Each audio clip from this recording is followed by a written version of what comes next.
crafting journey here, that journey chick on Instagram. Why am I so happy? Well, one, because I have my favorite dress on, and two, because it's almost the weekend, and three, I've started Monster Mash. Yes. Well, I covered it up with paper, release paper, so you can't really see it. So here is my Halloween spell book that I use every year, and I have spells in here. You want to see? Hocus pocus. I need coffee to focus. Oh, let me use a wand. Hocus pocus. I need coffee to focus. Okay. Crystals. Look. Oh my goodness. Crystals. Yes. So I use that to put some of my drills for the diamond painting.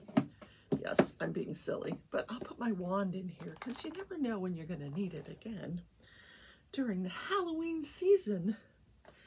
All right, I will show you what I worked on last night during the kickoff. We had a great night. We gave away a couple of prizes. Yes. All right, I was working on the corner, the very bottom corner here. These are rounds, so I didn't get a lot done. Yeah, because, you know, I was chit-chatting with my girls. So check out that video. I'll put a link here. Nano 7 Crafts was with us. Wolfpack Diamond Painting was with us.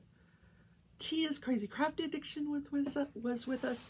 Some of the other creators were not able to make it, but man, check out their channels. They'll be working on this painting. Yeah. So what we need, this color right here. Okay, we were done with this color, so let's put it away. So how is everybody? It's almost the weekend, yay! So, so some of you know, yesterday I had to go take a COVID test. What it is we have this app. My employer has this application on the phone. You have to fill it out every day, even if you're sick, you know, and so you have to say what symptoms you have. And if they match with COVID symptoms, they tell you to go get a COVID test. And I'm like, I don't feel good. I don't want to go to get a COVID test. Anyway, they're like, we don't care. Go get a COVID test. So I had to get dressed and go get a COVID test. Anyway, the results come back in an hour. Oh my God, they put that thing all the way down your, oh, it was quite uncomfortable, but it only lasts a couple seconds. So I put up with it. And I was negative, which I knew I was. I mean, I just didn't feel well. There was no like respiratory symptoms or, you know, I was just achy and nauseous. I don't know why I was so nauseous. I don't know. I think maybe my thyroid might be off. So that's all the medical stuff we're going to talk about today. So I had these out last night during the event kickoff because one of our sponsors is Diamond Painting Drills, and you get these every month. You can order these wonderful little specials that they have where you get samples of different diamonds, and they have a different theme every month. This is just 4 different months themes, but check out Diamond Painting Drills. During this event you get 10% off, so follow my link that's in the description, and if you happen to find something in your cart, use the I think it's #monster10. Try that out. I'll put it in the description what the code is so you can get 10% off. Okie dokie. Okie dokie. Ooh, do I have any wax in this pen? I could use it. No, I do not. Okay, I put some glue dots in it. Let's use our magic wand to diamond paint with. It's just a single placer, so we'll just do some single placing here. And you know what? I don't need the light pad. Woohoo! Oh, when you use these glue dots, you get this wonderful snap, which is kind of a little, I don't know, it gives you like this satisfying feeling. I don't know why that is, but yeah, you get the snap. Let's see. Snap. Oh, it's trying to come out of the pen. Don't go, we'll go back into the pen. Anyway, let's talk about what National Day this is. It is National Play-Doh Day.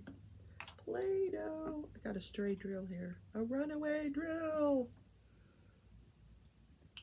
So Play-Doh was originally invented by Joe Vicker as a wallpaper cleaner. People had these coal furnaces, and when you burn the coal, it would stain the wallpaper.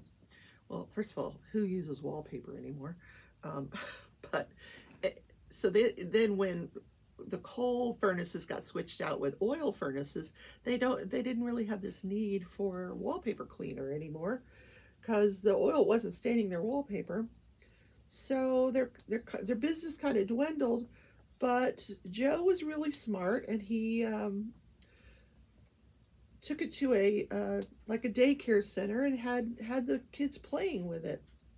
And he thought, okay, we're going to call it Play-Doh.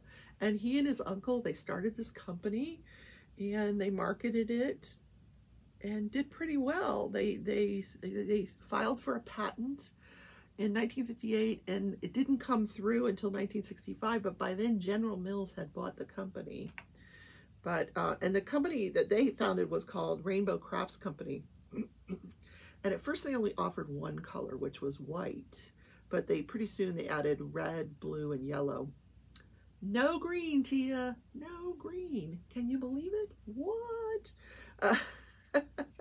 And then around that time, Bob Keeshan, I don't know if you remember what, Captain Kangaroo. Do you remember Captain Kangaroo?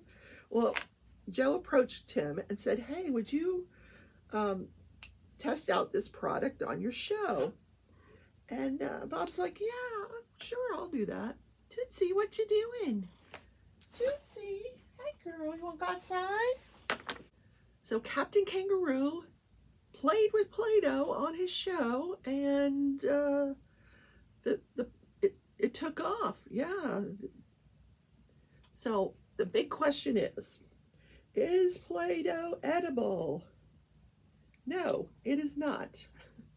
But the good news is it's not toxic. If your child happens to get some Play-Doh, the worst that's going to happen is they're going to get a stomach ache. It is not toxic. Now, there are recipes out there to make your own Play-Doh that is edible. I find, you know, as a parent, I dreaded Play-Doh because the kids just made a big old mess with it, you know, and it got everywhere. Oh, God. But when I was a kid, we would take the Play-Doh, the white Play-Doh, and we would put it over the newspaper comic strips. You know, remember that? You would flatten it out and you would put it over the newspaper comic strips, and the comic strip would be on your Play-Doh. I do remember that. So I played with Play-Doh as a child. My kids did, but they made a big old mess with it. You know, you go in their room and there's the Play-Doh all over the floor, and oh, I just dreaded it. I'm like, oh, what a mess. But I suppose if you supervise it well, it wouldn't be such a mess.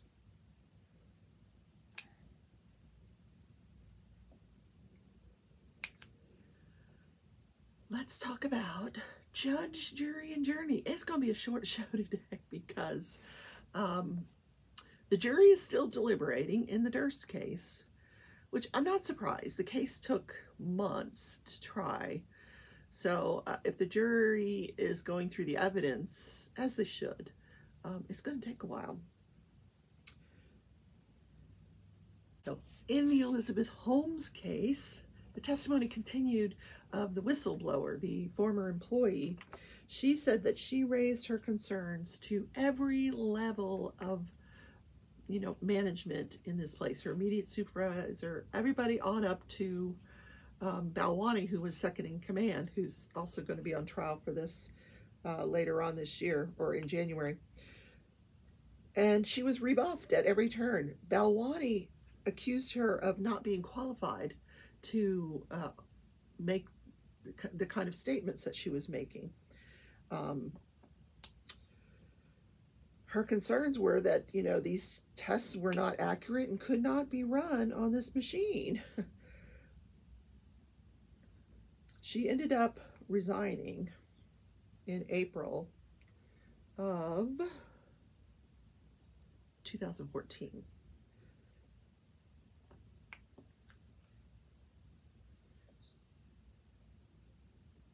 She said she was very uncomfortable with what was going on, so she because she was being rebuffed and nobody was listening to what she had to say, she resigned. Now, let's talk about the Stanley Ford case, the arson case. So the testimony continued of the lead investigator, the lead detective. We got to hear the interview of him, of Stanley Ford, once he was arrested. I talked about yesterday the interview that took place in the detective vehicle while the search of Stanley Ford's homes was going on. Well, 5 days later, they ended up arresting him. They arrested him for and charged him with the murder of these 7 people. Now, it wasn't until later on that they connected this case with the first fire and realized this was also Stanley Ford. And then he was charged with that as well. But when he was arrested, they took him into an interrogation room and they interrogated him for 3 hours. And we didn't have to watch the entire 3 hours, but they boiled it down to like 15 minutes. And during that 15 minutes, they kept saying to him, listen, you know, we have video footage of you walking out of your home and down Fultz Street and then running back to your home at the time of the fire. I didn't do that fire. He just kept saying it over and over again. I didn't do that fire. I didn't start that fire.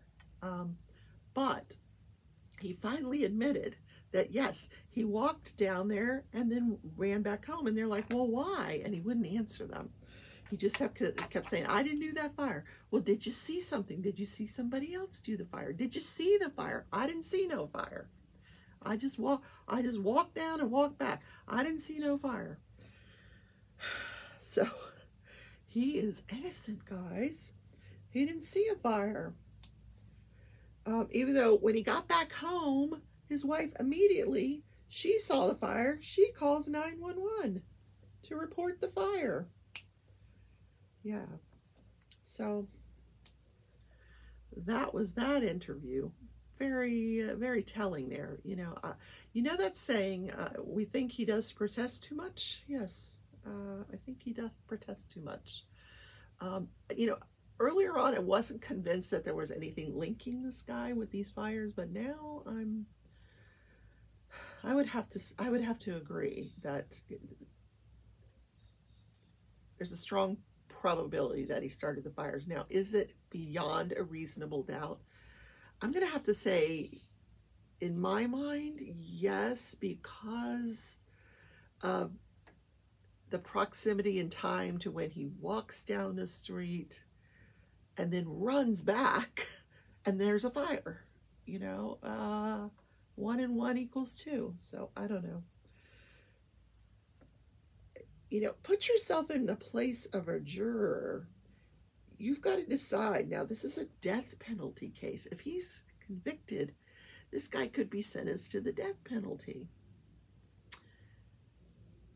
And that would be on you because you made that decision beyond a reasonable doubt. So is there any doubt in your mind? So I have a feeling this jury, once they go to deliberate, is going to be out for a long time and could even come back as a hung jury because, yeah, I just don't know. So they continued the testimony of this detective yesterday. They needed to tie in the vehicle. We had talked about fire 1, fire 2. We hadn't talked about the January fire of the vehicle. There was no video footage of the vehicle fire because what happened was the vehicle fire took place in January. It was not, because it didn't involve people, crimes against people, murders, it did not catch the attention of these detectives. So what happened was, after the second fire, the person that had owned the truck called them and said, hey, listen, I don't know if this is related or not, but you need to know that in January, my vehicle was set on fire. So then they started looking into that. There was no video footage from that, because by the time they discovered that, this may be related, which was May of 2017, they went back to Clarence Williams' home. The January 17th footage had already been overwritten on the DVR, so they did not get footage of that. However, they did get the alarm company records, and lo and behold, during the exact time that this fire takes place, or immediately prior to when this fire takes place, the alarm in Stanley Ford's home goes, he disarms it. As soon as the fire starts, he comes back and he arms it. So there you have it. So I don't know if he'll be convicted of that or not. Is that convincing enough? Anyway, I think they threw that in for good measure. Then the defense counsel did their cross-examination of the detective, and I will admit to you that because of all the shows that I had going yesterday, I didn't watch the whole thing. I will watch it today. But following that, the prosecution rested their case, and then the defense rested their case. What? I thought we were going to hear from Boggs, the Boggs guy, who potentially could have started those fires.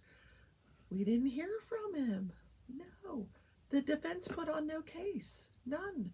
So they must really believe that there's reasonable doubt. It's already been established. They believe that the prosecution didn't make their case. I don't know. I'm stymied by the whole thing. Absolutely stymied. I thought that Boggs would come on and take I think I would have, as a defense attorney, I would have put him on there. I want that reasonable doubt in the juror's mind. I want them to see that this is another suspect that could have done it. But I guess they knew that he was just going to come in and plead the fifth, and there weren't a whole lot of questions that they could really ask him, once he does that. So, because he's just going to say, I plead the fifth, I plead the fifth. But I don't know. So what the judge did at that point was, she had already told the jurors that there was already plans for them to have Thursday off, because the judge had something else she had to do.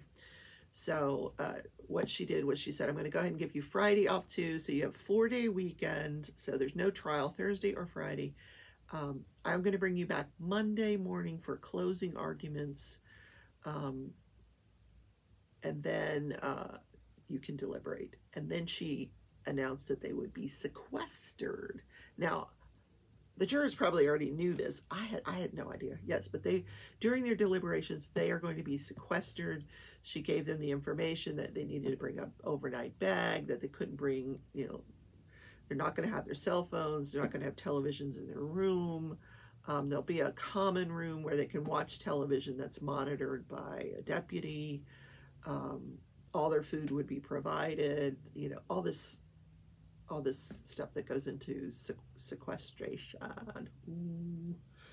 Because like I said, I think it's going to take these guys a while to reach a decision. This is a very important decision. Yeah. If he's convicted, then they will go into the death penalty phase, where they have to prove, the prosecution would have to prove aggravating factors. Well, you've got the death of 9 people. I think that's pretty aggravating. But anyway, so I still don't get his motive. He still claims he didn't know those 7 people, even though initially he said they were bad people, lots of traffic in and out. I think this guy just liked to set fires in the neighborhood. You know, if he didn't think you fit into his neighborhood, he's gonna light your house on fire. I gotta tell you, I'd have moved out of that neighborhood real quick because I don't want to piss this guy off for any reason. Yeah, nope. As soon as he saw me coming and going with my Dunkin' Donuts every day, he'd be like, "What's that lady up to? She brings Dunkin' Donut coffee home every single day. What is she up to? Maybe I'll go burn her house down." What a creep. Okay, guilty until proven, or no, innocent until proven guilty. Oh, I got that wrong, didn't I? Okay, guys. Let's talk about... Oh, before we do that, I didn't do my planner. What? Oh my gosh. No planner? You guys are shouting, "Rebecca, you forgot the planner." I'm so excited about this Monster Mash painting. It's so colorful. All right, let's do the planner. I gave away a couple last night. Yes, I did. Congratulations to those people that won them. Okay, here we are, the butterfly. See, I've been writing in it. Yep.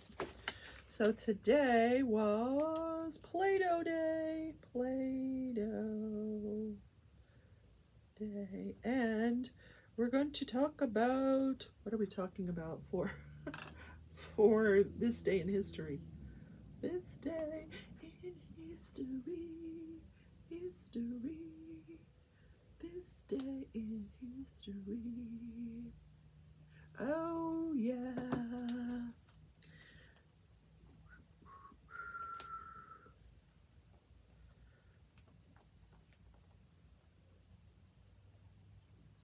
We're going to talk about the Oklahoma Sooners. Yep.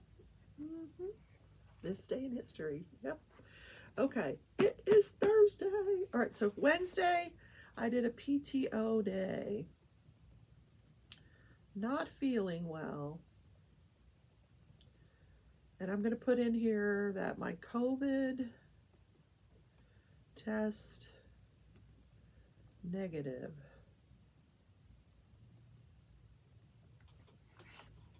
Yay! Okay. So, all the bills are paid. We launched, we did the Monster Mash launch. Woohoo! Okay. So we've updated our planner. Now I kind of use this more of a journal to talk about what I've done in the past. I realize that. Oh, and yesterday my sister and I had Sonic hamburgers. I know that's terrible for us, right? We need to make like some regular meals because we've really fallen off the wagon here with with the eating here. Oh my goodness. All right. Gosh, where am I? Okay, here. We had hamburger. You know what it was? We wanted double cheeseburger because yesterday was double cheeseburgers day. So we went and got some at Sonic. Hamburgers. Okay, here we go. And with the tater tots. Yeah, let's not forget the tater tots. Yum. Yeah. Delicious. Just delicious. I got my magic wand. All right, so on September 16th, 1893,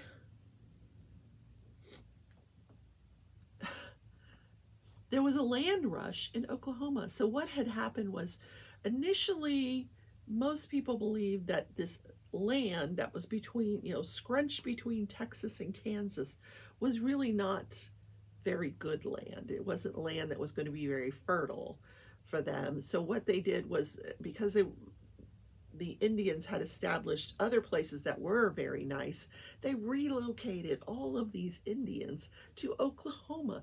They're at the point where there was like over 40 different Native American tribes living in Oklahoma, but they didn't have all the land. They just had a portion of it.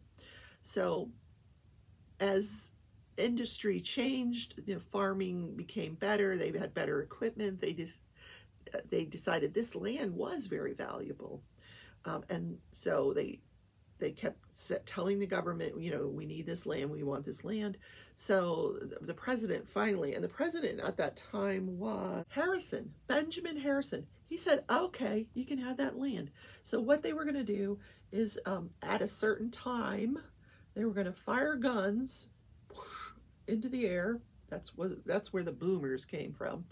And everybody could go. It was a land rush. Everybody just, these men on horseback just, whoosh, they were off to claim their land. They were putting stakes in. They could each have 100 acres. Then there were the Sooners. So before the guns fired, these Sooners snuck in and they hid in these different places. So when the guns fired, they just jumped out from where they were hiding and claimed the land. So there were lawsuits that went on for years between the boomers and the Sooners over this land. But the government had tried to protect the land prior to this rush. And they would go through and they would travel and they would make sure nobody had claimed the land ahead of time. That's why these Sooners were hiding. So once the guns sounded, they could come out and claim the land. So very interesting. But all, you know, the covered wagons all had to like form this long line to get over this particular body of water and catch up to where they were, you know, where their horseback riders had gone to get land. And they very quickly put up fences and, you know, claimed this land, started farming it, built their homes. But about 11,000 people congregated into what is now Oklahoma City, and they settled in this city. Very interesting. And it included a lot of immigrants. There were people from Ireland, Scotland, Europe, also wanting to claim this land. So very interesting. But you know, it wasn't long before the Indians kind of got squeezed out. I mean, they're still there in Oklahoma. And I will tell you, they're very well compensated in Oklahoma. That if you have any kind of Indian descent in you, you get free health care and a lot of these other benefits. I mean, and rightfully so. You know, we took their land. So that is this day in history, and an awfully short show. I do apologize. I gotta go to work. Gotta go to work. Work. Gotta go. Oh, coffee. Mornings are not magical. Look, Tinkerbell. She's gotta have her coffee. All right, guys. That's the show for today. Tonight is Wolfpack Diamond Painting. She comes out at 6:30 Central. I'm going to be in her show. We're going to be working on Monster Mesh. So check that out. She might have some other creators in there with her. Maybe Nana, if she's feeling okay, because Nana's having a little procedure today. I don't know who else. But anyway, I'll be there. So check that out, 6:30 Central. Love you all. Bye.